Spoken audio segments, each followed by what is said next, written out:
So with that, I give everyone a chance to know if there's problems with otherwise. I think we're ready to get started. We have a nice size group. We're up to 50 participants. So again, my name is Amir Mahmoud. I am the CERF trader and part of the CERF underfunded emergencies team. I'm going to try and break the ice early. I'd like everyone online to let us know where they're joining from. So if you could send where you're from through the chat, just a quick one word, sir. I would like to get a readout of where people are joining from. So Canada, UNFPA HQ, Bangladesh, Yemen, Trinidad and Tobago. Pakistan sending to all participants. Yes, fantastic. UNFPA Sierra Leone, Jordan, Myanmar, Suriname, and more. UA, Burundi, and Washington, D.C., Ghana, and all Cameroon and Denmark. Fantastic. So thanks for joining. Keep letting us know where you're joining from in the chat. Make sure to send to all participants so that all of your colleagues can see.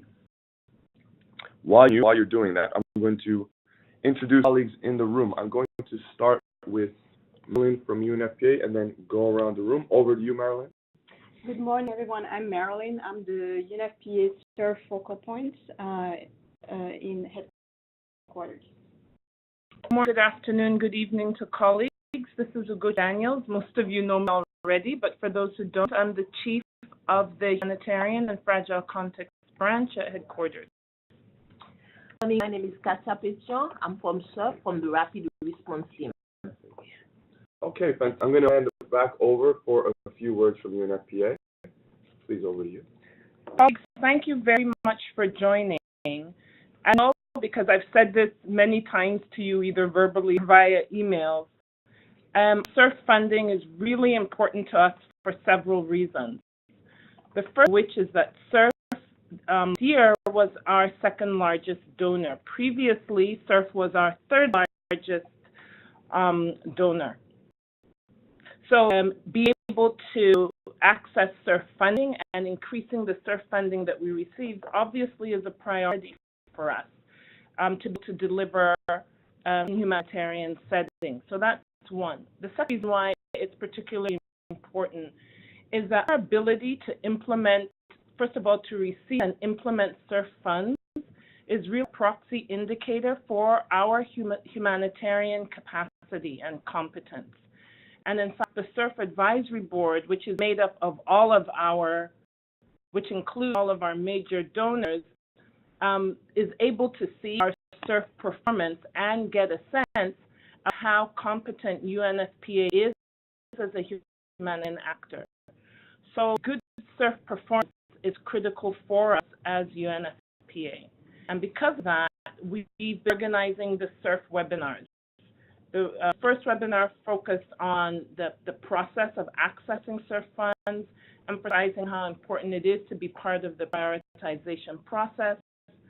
This webinar is going to focus more on the quality of our CERF proposals. As I said at the beginning, we're making progress, but we could certainly do much better with regard to good quality proposals, adherence to life-saving criteria.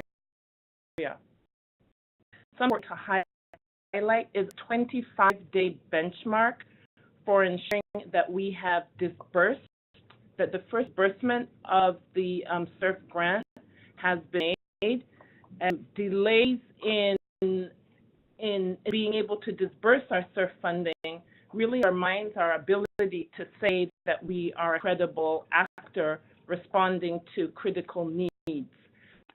So being able to achieve our 25-day benchmark is of such importance to us that, as you know, senior management, chaired our executive director, actually monitors this on a monthly basis.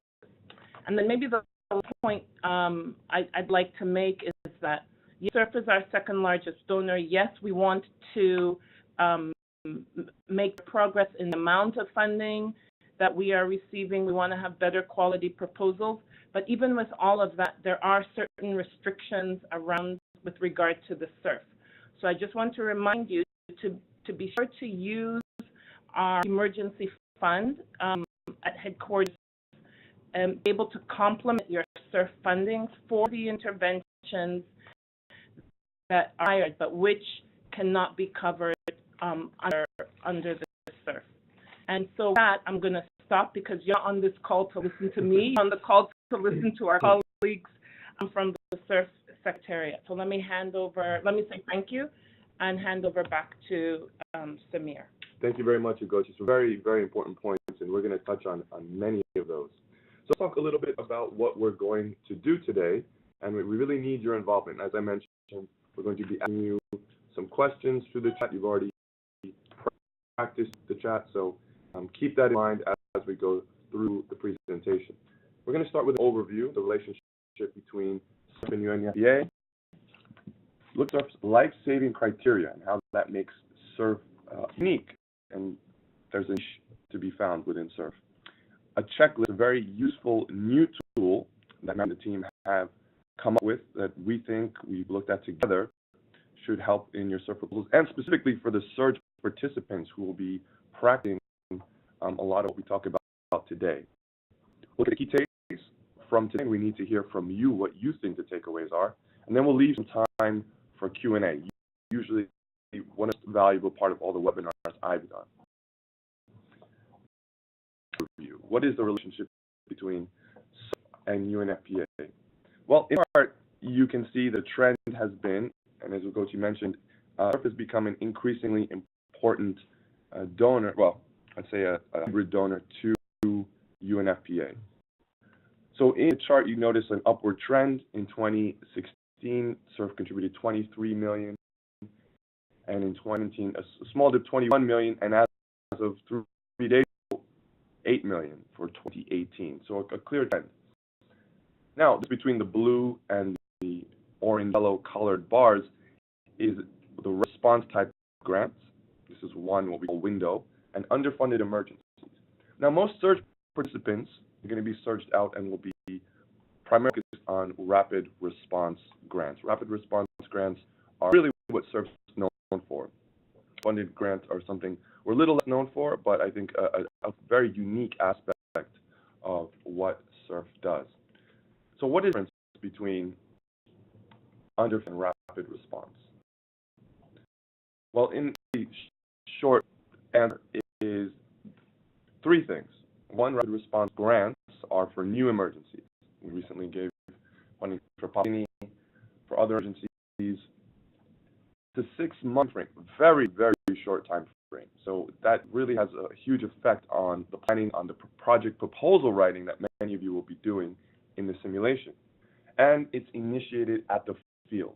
So when a natural disaster or a spike in needs, new needs for funding, rapid response is the tool. Underfunded emergencies, and I work on the underfunded emergencies teams, analysis we do twice a year for what we call neglected or forgotten emergencies, poorly funded operations with high vulnerability and risk.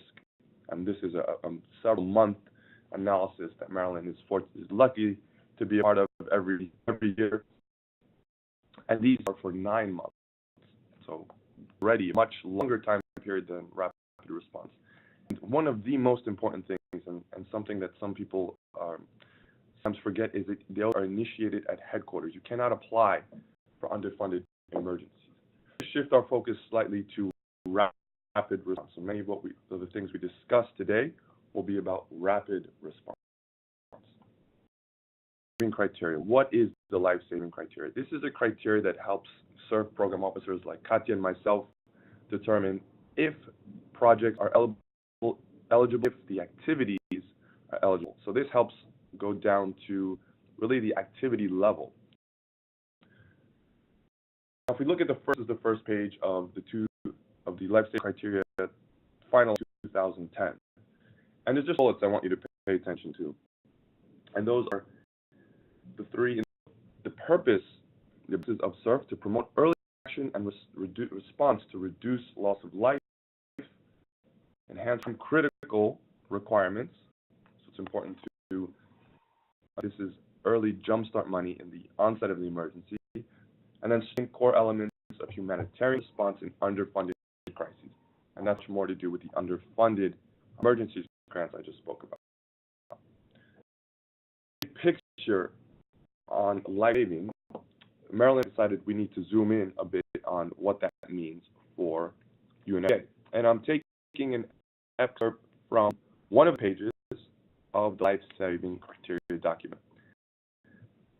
If there's, I recommend everyone look at, read, scan through, flip right your section 4. It is the life-saving criteria document. So the first pages in broad terms, and then the next few pages really get specific per sector. So just an example for gender-based violence, you have the economic conditions. So if you look at the activities, there's a few. For deployed GB personnel. So this is talking about personnel, survivor-centered services, and then the next row discuss identify high-risk areas and factors, and more to do with assessments. So the first one is personnel, the second one is about assessments, and then the third one is about referral. Improve survivors of gender-based violence to secure appropriate reporting, follow-up, and protection. So if you 2 or 3 minutes on this, you'll be ahead of many other people who haven't taken the time to the life-saving criteria. Now, one stressed in our training, we've gone out to many different offices, many different agencies, is that this is a really useful list. It's not a menu. And one of the things in the right to keep in mind that all of what we review is very on the context. The context of the emergency really matters. So what eligible in one context isn't necessarily eligible in another. Now, what does that mean for you? It means that it's important to consider the context, consider the resources, consider the capacity of the government, the capacity of other parts of the system to respond, and find really what is the niche for CERF. Where is CERF fit? What is the most, what we call life-saving, and what most urgent, critical, so the term time critical. So just keep in mind, especially those of you working on the simulation. Now, there is a gray zone, some of the gray zone. We use this illustration, this exercise in the field to really give a sense of what we mean. And I just mentioned context specific. So I'm called the iceberg exercise, and this is a representation of a humanitarian emergency. In humanitarian emergencies, there are actions related to long goals, below the one in this diagram, activities addressing immediate humanitarian needs. There's something along the water, which we call the gray zone. Now, to the right, examples of some typical UNFPA activities, and we're going to see if we can ask you participants to let me know what you think, what goes in which box. So we're going to start with actions related to long-term goals, which I think I've given away the answer. So when A, B, or C, what do participants think is most related to actions related to long-term goals? C, I have a C. And then A, distribute RH kits. How many? So then go to distribute RH kits. So we're looking for CERF's niche, the tip of the iceberg. And many of you were correct. C would normally be an action related to long-term goals. Through youth peer educators could be something in the gray zone. As a static activity, it would be very hard to support a project just about recruiting peer educators. But when combined with things like distributing RH kits, it really fits within CERF's life-saving criteria and is the tip of the iceberg. Distributing RH kits is clearly a tip of the iceberg CERF niche type of activity. Now going and ask a few questions, test the trivia. So these are real cases that we've received. So again, we have much experience with the life-saving criteria. We're going to do a little bit of a thought exercise and real cases from CERF proposals. So the question, does this meet the life-saving criteria? In 2016, in Bangladesh, Myanmar refugees from North Rakhine needed PA protection activities. So it says, for safety and dignity of 11,200 vulnerable women and girls who were displaced by conflict, with reported protection concerns, UNFPA will do three things: establish friendly space, provide psychosocial counseling, and referral and dignity kits. Participants, is answer yes? Did CERF agree to support this activity? Or no? Let us know through the chat. So Pamela, yes. Plus yes. Aurora, Gia, Adriana, most so far only yeses. I'm going to ask a few to elaborate. I'm going to ask why yes. I'm going to see if Gia is available. Gia, is your sound working? Okay. In the making the sound, I'm going to go on to what the answer is. So in this situation, it was a yes. So look at some of the activities in the iceberg. We talked about arch kits. So in here, in this situation, distributing dignity kits, friendly spaces, and providing psychosocial counseling. So a lot of things that we saw in the life-saving criteria, very much related to what we saw in the life-saving criteria. More, just to give a feel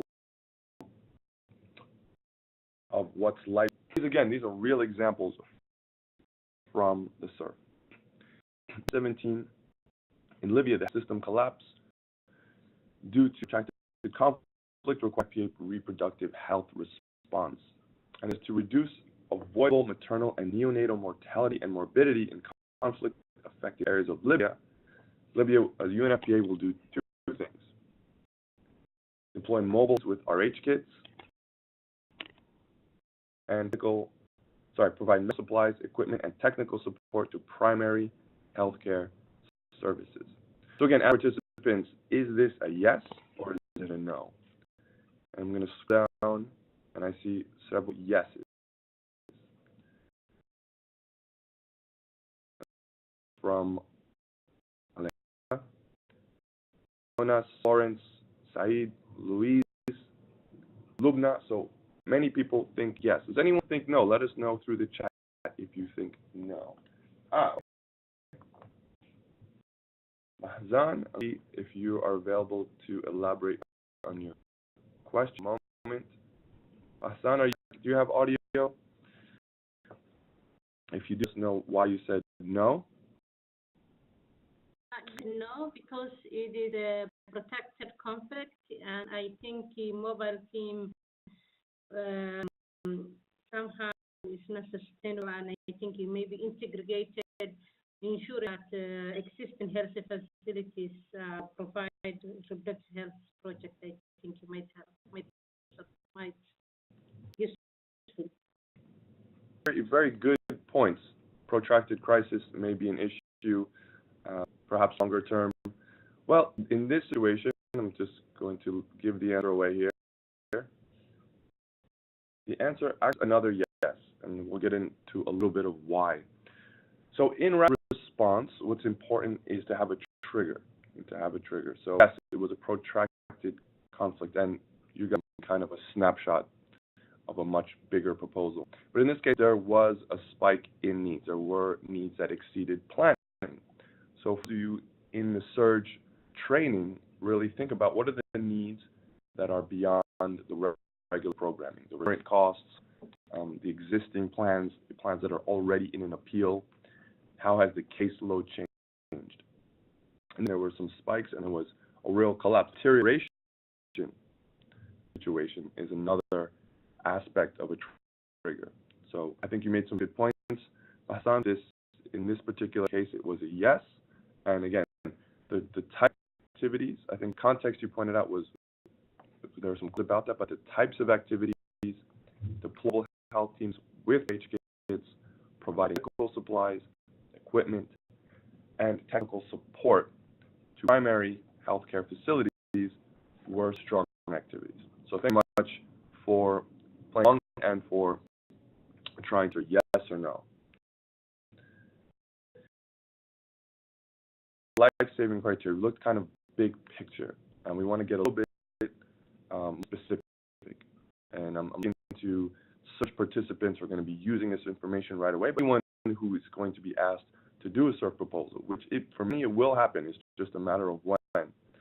So them useful, more tactical techniques. Now, as we read the project proposals, there are really two areas to focus on. The project framework, which indicators, it gives the activities and gives some targets for the end, for what the project should reach. Provides the all objective, and really we agencies to get specific with numbers. So several questions is really to focus and have clear, strong project results framework. And then the second area is the budget. I often say the budget really tells you the story behind the project.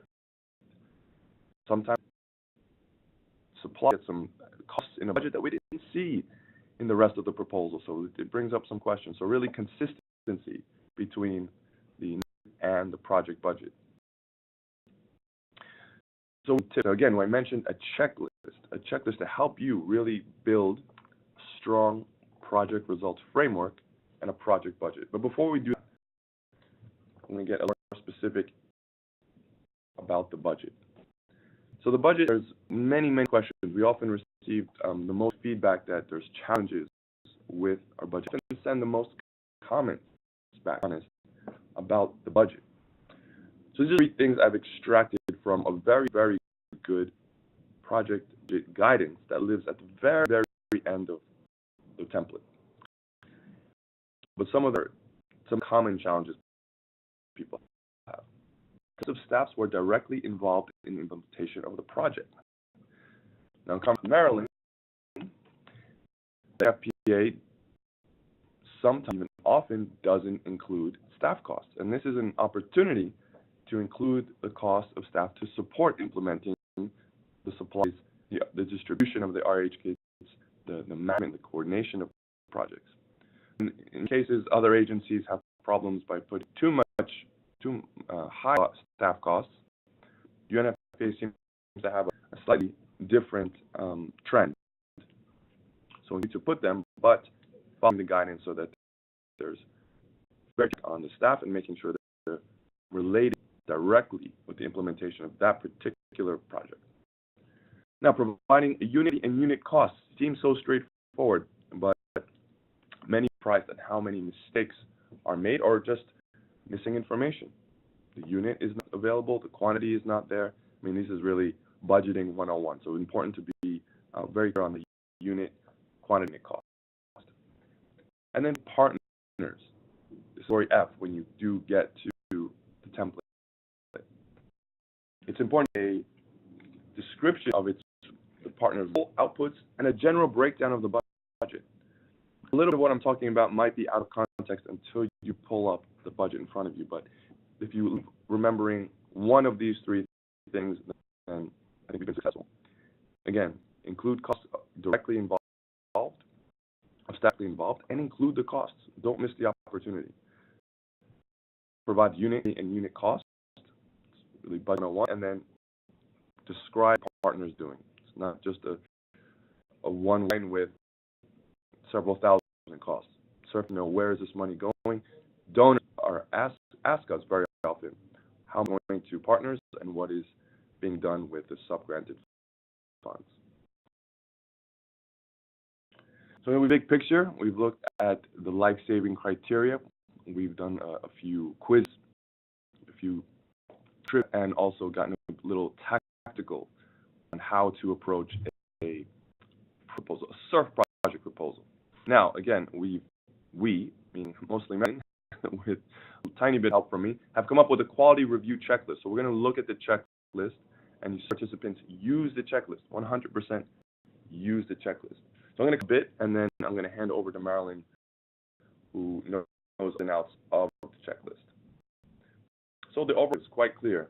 Focus on life-saving needs and is targeted geographically, population-wise. Very straightforward.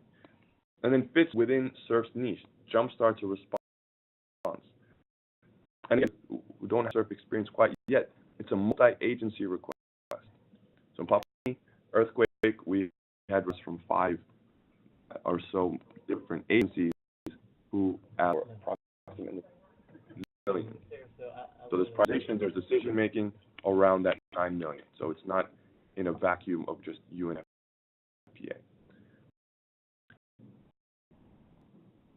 It's to ask, is the rationale substantiated by figures, the data, and of course that recent assessment data? What is driving the need? How does UNFPA know? What are the statistics? What are some key indicators that will support and justify the activities? And then does a good justification, especially under the gender marker section. So there's a specific gender marker section in our template. Ask very specific questions, and it's a really cool tool to understand how much is being put towards gender. With over to Marilyn, who's going to cover the rest of the checklist. Over to you, Marilyn. Thank you, Samar. Just a few things in terms of the justification and the rationale on data. And most of our proposals are being rejected by the CERF Secretariat because they don't have enough figures, and especially on gender-based violence. I know that, in many cases, we always have difficulty coming up with gender-based violence because we know we don't need figures for us to initiate a GBV program. However, we can also use, prevalence data on GBV. That would be acceptable also from the CERF Secretariat. So please also keep in mind and talk about the context and the risk of that would imply for the affected population. So to the program interventions. Sarah just mentioned was zooming in terms of our GBV intervention and what does fall under the life-saving criteria. We also have very specific activity related to sexual and reproductive health. It includes, as you know, the supply, medical supplies, reproductive health kits, and all intervention in line with the minimum initial service package on SRH. So please make sure the first thing you want to see before you submit your proposal is whether or not your propositions are in line with the life-saving criteria. It also includes the importance of having a life-saving language. Obviously, like all language related to capacity building, always very gray zone. And this is not the time, especially in the rapid response window, to start proposing some capacity building, unless it's very well justified. Please bear that in mind. When it comes to GBV interventions, one of the things that is always rejected by the CERF Secretariat is on our referral pathway, the access to justice and legal pathway. It's not questioning the importance of it, it's just we have a very limited of time, which is 6 months. And in most of the case, you cannot really implement this aspect within 6 months. So that will also be rejected. So think about all of this. When it comes to UNFPA operational capacity, it's important to also think about the ability of our NGOs or NGO partners to implement the CERF proposal. As mentioned in the beginning, we have this 25 days benchmark in UNFPA to implement our CERF proposal. So before you put the CERF proposal, make sure you have these discussions with our partners. And usually this is something that you will be doing during the preparedness phase. Make sure that you have a sort of a work plan agreement even ahead of receiving the CERF proposal, because the last thing you want to do is finally you receive the CERF grants and our partners are not able to implement the proposal. So please bear in mind, what advance, what kind of partners you're going to work with.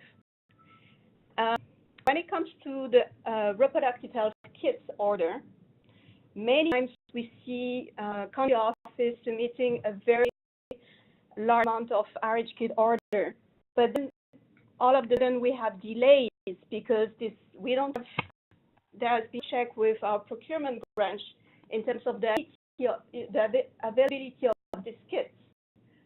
And sometimes also the CERF secretary will send back to you the proposal because it's also not in line with the price list. So please, be in touch with the procurement branch before you put your order. If it's going to be delayed, just use the emergency fund. Because you don't have this internal benchmark. Really make sure you're always in touch with the procurement branch before you put this order. On the result framework, Samir touched upon the importance of outputs, measurable outputs, and indicators. And obviously, we want our indicators being smart, right? So that being specific, measurable, achievable, and relevant. We have seen so many proposals where indicators are totally unrealistic or very vague. And this is the first thing that the CERF secretary is going to look at. And they compare with all the UN agencies. So if your result framework is not good, that's not going to be accepted. And to figures, it's a look at, to be consistent. You can see a lot of discrepancy that the result framework is not aligned with the first section in terms of how many beneficiaries are going to be reached through this proposal. So make sure it's consistency and it's realistic. And if you're not sure how to go about this, look at the miscalculation. This is at least at the minimum that will help you to define the line and the targets. For those that are not very familiar, the miscalculations will give you at least some figures, very basic ones. Number of women of reproductive age, number of pregnant women, how many women will need a cesarean section, a C-section the next 9 months. Yep. So at least looking at that, and that will help you also with the results framework. Next comes to the budget. We know UNFPA is main proposal do not include staffing, and this is something that Samir already mentioned. It's then that you always think about extra hands. Because most of our proposal needs a program officer that will help with the implementation. Recently, we also have the case of a proposal with a very high amount, 1.6 million, but the staffing was not even enough. And they have to use the emergency funds to complement that. But actually, if you were putting staffing, you would not need the emergency fund. And when it comes to staffing, there are two things to also bear in mind. Where the CERF secretariat is not going to accept coordinator because UNFPA has a leadership role on gender-based violence, and as an agency, we are the ones that should make sure we have core resources, GBV coordinator.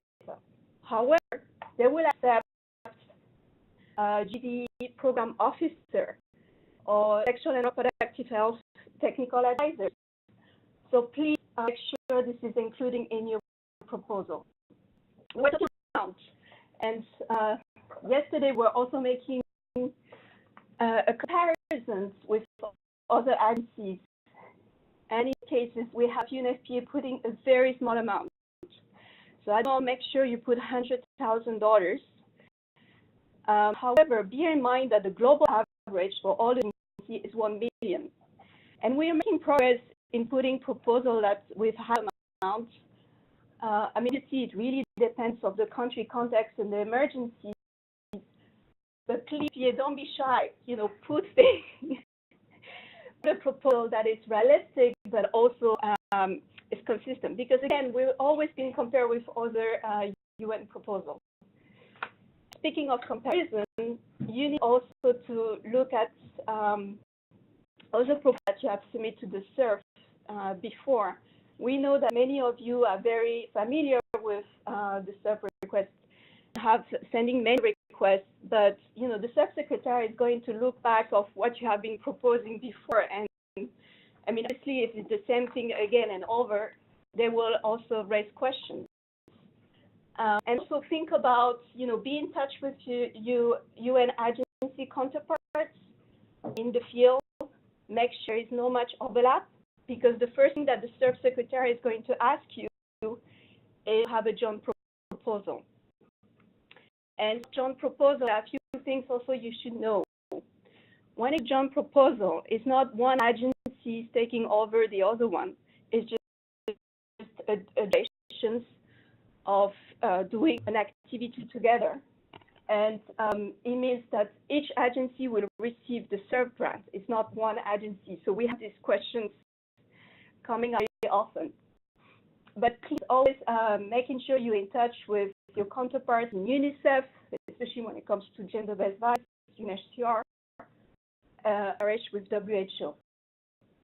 And see, but there are more and more joint proposals, and the CERF Secretariat is also encouraging for joint proposals.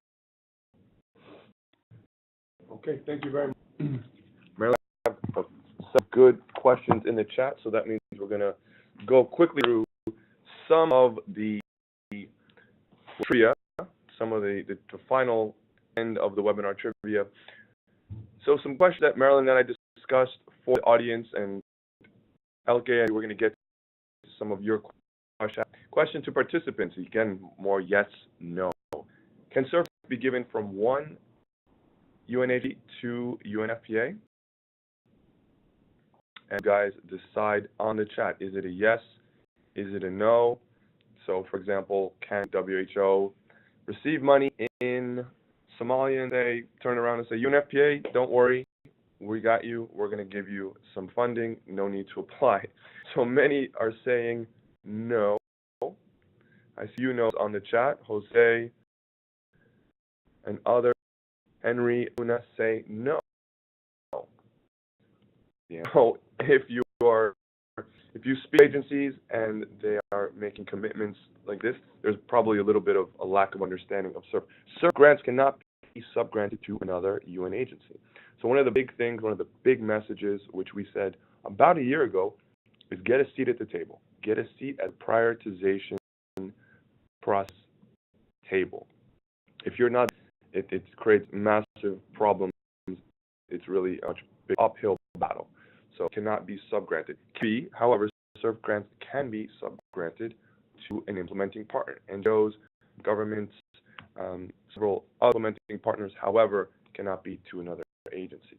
So can UNFPA projects be included in a CERF request if not part of the on-the-ground prioritization? So another question for participants.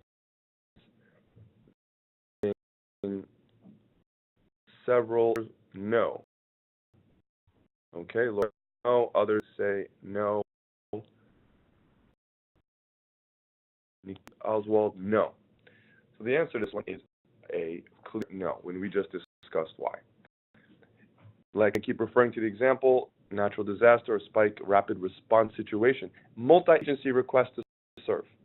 UNFPA cannot on its own decide, well, we need funding, we're going to just send our project proposal directly to CERF.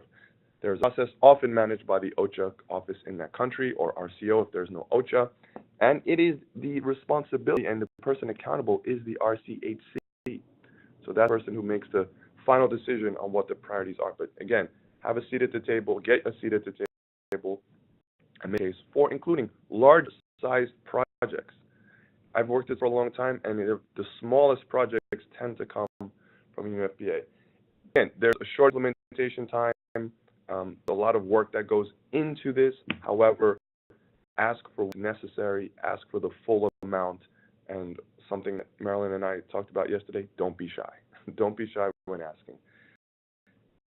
And then the UNFPA country office needs to ask for permission before changing implementing partners in a CERF-funded project. So this implementing partners we just talked about, not a UN agency, but a NGO example. So yes, I see services. And thank you. Respond to chat. There's some really good participation. Gia says yes. Said says yes. In this situation, we're really trying to talk about something Marilyn touched on: no cost extensions and reprogramming requests. So it's a no if it's just changing from one partner to another who will do the same work, will not change the nature of the project, will not change graphic targeting or the people targeted. However, and I think their point is here is that there is a mechanism for reprogramming. So if cannot implement because of security delays, their reprogramming or even redeployment of funds request. The second is a no-cost extension. We talked about the very short time frames. If 6-month project does not get completed, there must be a request for no-cost extension. It does mean it will be approved, and it is, as Alan said yesterday, there was a reputational risk. It's tracked, it's looked upon poorly. You can imagine when you give emergency, the idea is that is used during the phase of the emergency, not several months later. So just find that there's a system, but try to, again, use good planning, avoid no-cost extensions, and contact CERF and Maryland when there's a need for reprogramming.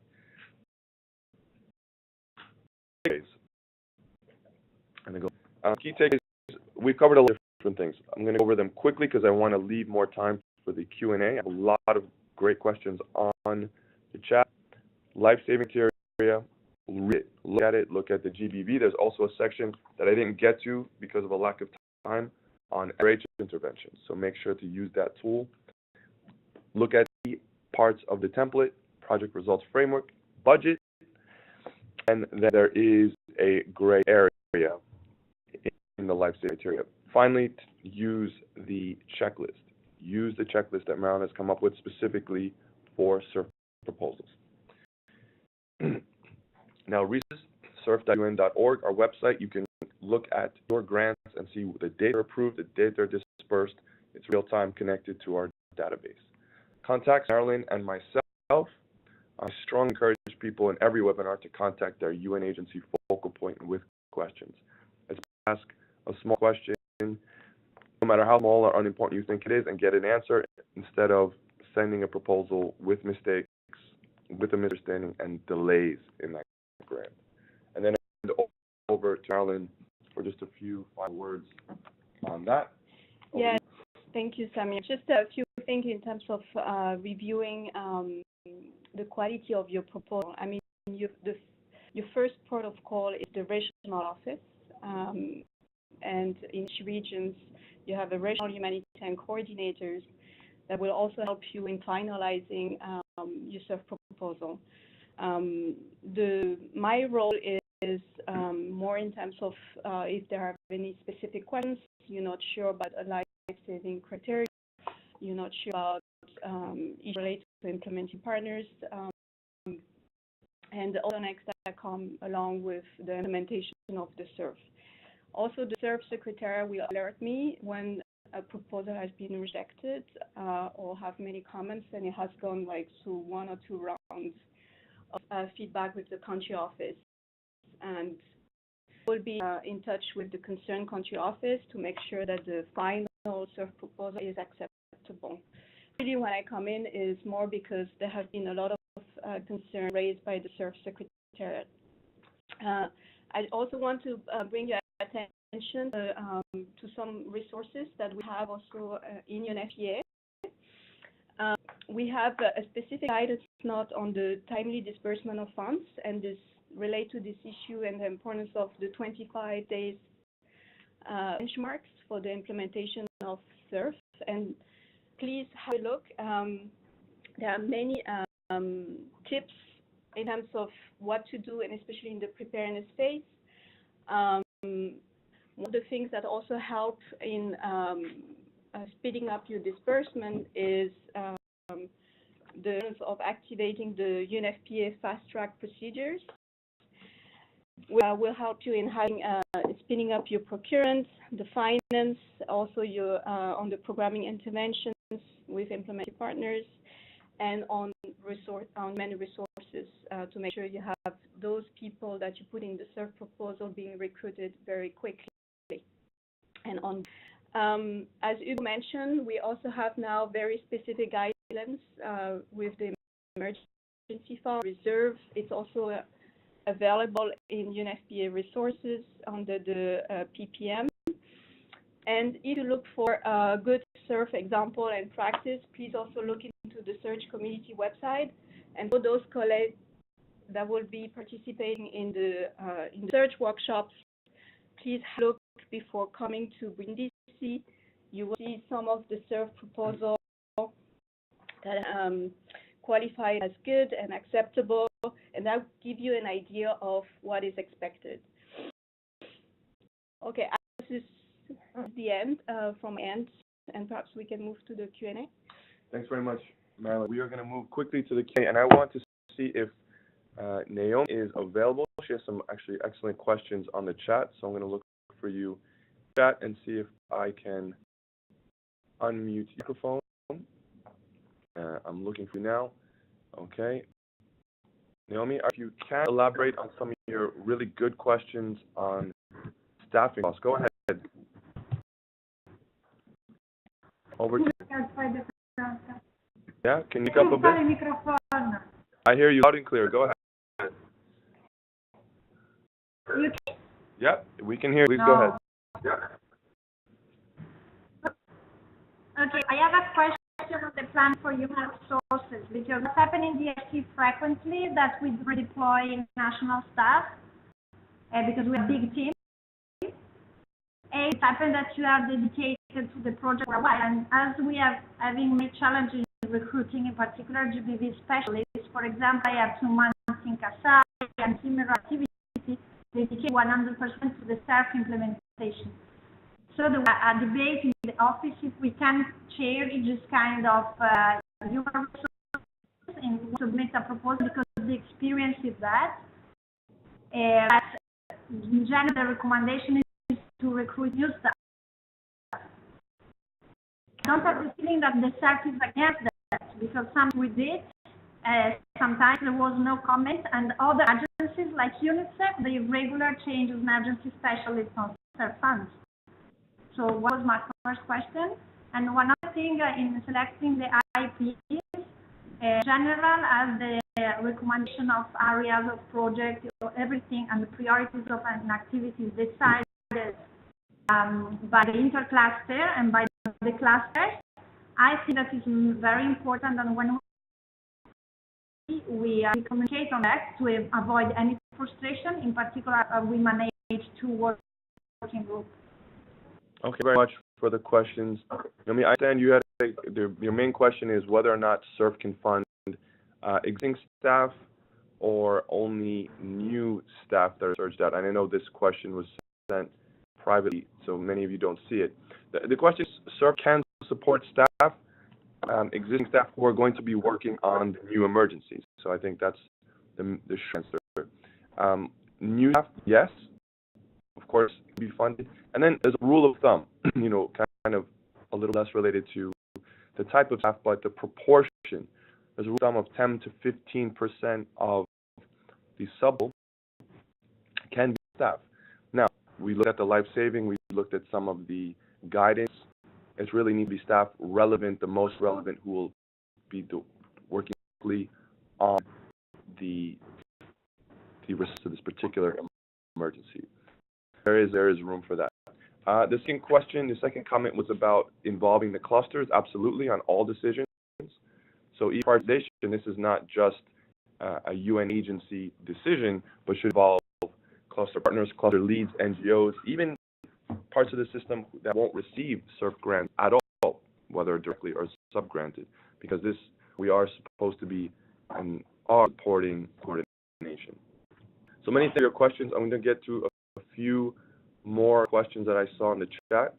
And I think, LA, you had a very good here. From experience, maybe also be some confusion on accepted staff cost. Sometimes CERF insists on recruitment of new staff for implementation of project, and we need to justify to use percentage of salary of existing staff who will be dedicating, and I think 5% of their time to CERF implementation. Another question, can still be funded. Again, there are costs associated with implementing the supplies, coordinating, managing, and advising some of the partner activities. So for sure, there's room for funding some of the existing staff. Now, a cost share. Yeah, and so this is a cost. So when we say cost share, of course, the staff is funded by CERF, but then there should be others. Some of it could be core resources from UNFPA or other donors. But things you will see in the guidance is CERF cannot fund 100%, cannot fully fund a staff member. And yeah, the threshold for staff costs, again, between 10 and 15%. Rule of thumb, there's flexibility when it comes to health and protection, but as a rule of thumb, we shouldn't. Most CERF donors do not see CERF funding aid staff. I mean, that is a cost on top of the supplies, equipment, and really the main activities. Now, Mustafa has a comment. Mustafa worked for INGOs, and I was at the receiving end of CERF subgrants through UN agencies, including UNFPA, in L3 emergencies. Innovation. One practice I observed was that CERF IPs, such as the INGO I worked for, have their own way of classifying emergencies. Their systems are not necessarily designed to work faster than L3's, particular reference to ability to increase staffing and agility to refocus, at least not at a level that matches UNFPA. This often resulted in failure to meet project deadlines, if not jeopardizing effectiveness. Excellent, and really, I think a challenge all around. While that may be the case, CERF is trying to fund response to particular emergencies, to jumpstart operations, to be there at the onset of a rapid response emergency. So while there may be challenges in kind of meeting deadlines, this is again something to consider when planning. In many cases, and Katya might have more details, there is a little bit of a buffer towards the end. So when we say 6 months, there's cases where activities should be finished in 5 to provide time to wrap up in that last month. Is there any comment on that, Katya? No. Usually when we say 6 months, it will never be 6 months of implementation of activities, because by the time you receive the fund and you have all your staff available, you get the kit in condition. So the implementation of activities will be like 4, maybe 5 months. So when it's 6 months, you should allow time for recruiting the staff, getting the kit in country, and also wrapping up the activities at the end of the project. So the last month usually we encourage to collect data and wrapping up the activities. Thanks very much, Katya. So all participants, we've reached the end of the hour. However, I'm going to extend the webinar just a few minutes because I think we have great questions, and I want to see if Pamela is available. Pamela, to elaborate on your very good point. Pamela, over to you. Okay. Can you hear me? We hear you loud and clear, Pamela. Go ahead. Hello. I want to make a point and ask a question. So my point was about I should, as UNFPA, try to advocate with donors not asking prevalence when it comes to GBV data. Because of course prevalence can be risky, especially when there is a new emergency. I mean, we don't have access to this kind of data, and also when they are available, sometimes they can be risky, the usage of it, because how they are being collected. There might be a lot of questions about the prevalence. So I think from my side as a GBV practitioner, I've been always trying to advocate that according to the IF guidelines, we assume the GBV exists and actually is exacerbated because of the emergency. So it's in our justification to make the case and also reference to IAC's guidelines. And maybe my question is, could be focus group discussion to identify specific risks to the context something that can be funded by the CERF or not? It doesn't mean my experience so far, maybe it is, so I wanted to ask. This is Ugo from UNFPA. I'll take this question. With regard to data to present in the proposal, we all have data with regard to prevalence and incidence, etc. from before the emergency we can use to create the context. That's number one. Number two, we have a miscalculator on those expected to be at increased risk of GBV, and we know that GBV, that risk obviously increases during emergency. So there is data that you can provide. CERF is not asking that we provide actual data regard to the affected population, but we should be able to provide data on what the status of GBV is in that country and in that region from data that we have previously, and then we add that with the miscalculator estimates, and then we add that to whatever we know about the context and increased risk and vulnerability. Back to Samir. Thank you much. And guys, thank you for the excellent questions. There are a few more. However, we've come to the end of the webinar. I want to thank everyone for joining. I want to wish good luck to the CERF webinar. I want to thank UNFPA, Marilyn, and Ugochi, Katja, Leanne. And we'll be in touch. Thanks, everyone. Just last words from. Yeah, very much. And for those, we can see a lot of questions still coming up, and we'll make sure we respond to all of you in written. Thank you. Thank you. Bye-bye.